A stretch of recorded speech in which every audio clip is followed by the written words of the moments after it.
Europe 1. Le journal de 8h sur Europe 1, Fanny Marceau. Bonjour Fanny. Bonjour Dimitri, bonjour à tous. C'est un drame insensé, une horreur absolue que la cour d'assises de Paris va devoir juger à partir d'aujourd'hui. Le meurtre abominable de Lola, 12 ans, dans le 19e arrondissement de Paris il y a 3 ans.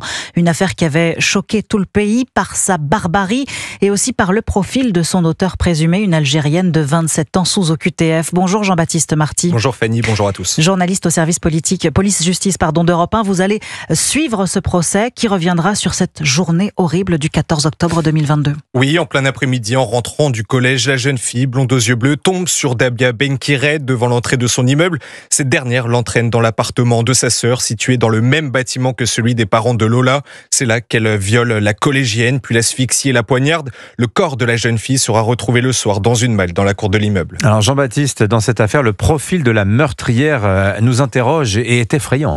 Oui, cette Algérienne, aujourd'hui âgée de 27 ans, est arrivée en France en 2016 grâce à un visa étudiant. Mais en réalité, elle ne va jamais en cours. Elle erre dans Paris, se drogue jusqu'à cette rencontre et ce crime sordide. Devant les enquêteurs, Dabia Benkired compare le meurtre de Lola au sacrifice du mouton durant l'Aïd. Ça ne lui fait, je cite, ni chaud ni froid. En prison, son état psychiatrique interroge. Elle se rase la tête, ingurgite du plâtre. La question qui se pose alors, était-elle consciente de ce qu'elle faisait lorsqu'elle a tué la jeune collégienne? Les experts sont formels. Dabia Benkired ne souffre d'aucune pathologie. Ils la décrivent comme manipulatrice, antipathique.